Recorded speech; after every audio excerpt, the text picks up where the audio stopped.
All right, this is happening now. The US president has instructed the Department of Defense and the US Secretary of War to prepare for possible invasion in Nigeria. If the Nigerian government continues to allow the killing of Christians, the USA will immediately stop all aid and assistance to Nigeria.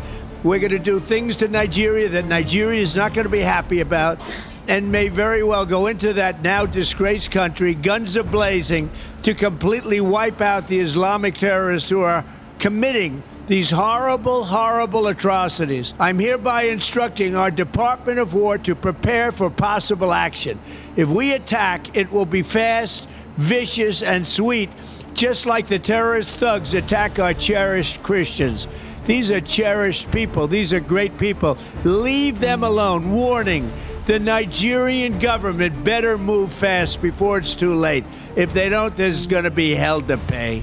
And this is coming after some days of his threatening tweets to wipe out the Islamic terrorists that are killing innocent Christians in Nigeria. In his quotes, guns are blazing.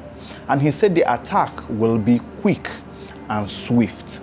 And what that means is the US is probably weighing an option to be deployed militarily. And even though there are other options that he had also stated, which include sanctions and the stop in the delivery of aids to Nigeria if the government doesn't move fast. So this is very important and is critical, and that is why we need to actually take this very seriously, because this is a lot more serious than we all initially thought. So why this matters is Nigeria is the most populous nation in Africa with over 200 million people, and we are deeply involved in the fight against terrorism already. And if US could intervene militarily in Nigeria, that could destabilize the whole region, and it's going to be a challenge. One thing that we all need to really understand is when Trump talks about Christians being killed by Islamic terrorists, it's normal to understand where his base is coming from. Him being a Christian, and probably the testimony and lots of evidence that has surfaced, and even the Christians even talking more about it more than the Muslims, because the whole idea is, why not both of us talk about it? Because if we continue to look at it from the angle of Muslims are also being killed, then we are likely framing a divide which is going to be playing into the hands of corrupt politicians who are likely going to be using it as a base to evade their responsibilities and what they are supposed to be doing to protect the lives of the citizens in the country. So the question is, will America's military invasion actually help Nigeria, or should we just evade from the real issue, which is corruption and bad governance? Because boots on the ground, considering the asymmetric nature of the fight against insurgency, what are the options American soldiers have? Because when you look at from history, sometimes invasions really bring out the worst part of most nations. And I believe that with deliberate and conscientious efforts towards an organized approach to this, will likely solve it rather than invading immediately. Because the asymmetric nature of this fight, which means that most of these terrorists live with citizens. You can imagine that citizens hardly even testify against these terrorists because they know that somebody close to them will report them. So unlike with major other corruption cases where people could whistleblow, when it comes with Islamic terrorism, because they live within these communities, how do you differentiate them from people who are not terrorists? If you cannot separate them, then we are going to be seeing lots of collateral damage with even both the people that we are all assuring and promising to protect falling in the gunfire. One thing that we have not also asked is, how will the US military actually operate? And when you look at how the operation has been, most of the time operations will happen when they have bases very close to the countries that the military actions are likely going to take place. The recent issues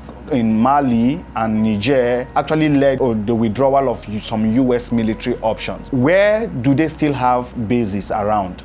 And military experts will tell you that there are some areas that have actually been identified as potential points for them to carry out these attacks. And it's been categorized as heavy options, and this involves deployment of aircraft carriers to the Gulf of Guinea, use of fighter jets or long-range bombers to strike target deep inside northern Nigeria. So that sounds like something that can do if they consider this option. The next option which they have is the medium option. And with the medium option, it suggests using drone strikes against identified military camps, bases, convoys, and vehicles. Another option which they have, which is the light option, and it involves US military supports Nigerian government forces to target and neutralize terrorists responsible for attacks on civilians. Everybody has advocated for the end to this insurgency and the end to this incessant killing and genocide in Nigeria. But one thing is really very important. Do we need an invasion or do we need a collaboration? In my opinion, I think we need a collaboration that will foster that working relationship between the Nigerian government forces and intelligence sharing and gathering with the US government forces. And then we have an accountability check model whereby corrupt politicians are held accountable for failing to protect the lives of the citizens. The US has some powers that some other countries do not have, that allows them unilateral engagement with terrorist elements in some countries willingly when collaboration with the government actually fails. Can the US intervene even without the permission of the Nigerian government? That can actually happen. Citing instances where it has happened, and which is the authorization, the AUMF, the authorization to use the military force that was a decree by the US Congress after September 11th attack on the World Trade Center, and the right to self-defense, Article 51 of the UN Charter that allows US to act on terroristic elements that threatens its interests in any region. So let me know your thoughts. How do you want the US to attack? Do you want them to attack with their heavy option, the medium option, or the light option? And do you think that military invasion is going to be the lasting solution to our problem? Thank you for watching this video. Do not forget to like, share, subscribe if you haven't already. Turn on your notification button so that you'll be the first to get any new video whenever I drop. Now, make it a great day, and thank you for your time.